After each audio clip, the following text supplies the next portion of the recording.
জলের বা স্থলের ব্যাঙ যদি কারো কাপড়ে প্রস্রাব বা পায়খানা করে দেয়, তাহলে সেটা তার শরীর বা কাপড় নাপাক হবে কিনা?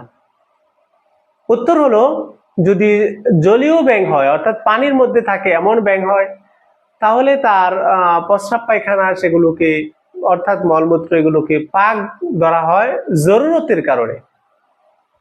আর যদি স্থলীয় অর্থাৎ যে শুষ্ক জায়গায় মাটিতে থাকে এরকম ব্যাঙ হয়, এগুলোর প্রস্রাব এবং পায়খানা হচ্ছে নাপাক। কারো কাপড়ে বা শরীরে লাগলে সেগুলো ধৌত করে নামাজ আদায় করতে হবে, তাছাড়া নামাজ আদায় হবে না। অনেক সময় যে মসজিদে যাওয়ার সময় রাস্তায় বিশেষ করে এলাকার মধ্যে বিভিন্ন ব্যাঙ থাকে, সেগুলো প্রস্রাব করে দিতে পারে। তাহলে আপনাকে অবশ্যই সেগুলো ধৌত করতে হবে যেখানে লেগেছে। কাপড়ে লাগলে কাপড় সেই অংশটুকু ধৌত করতে হবে।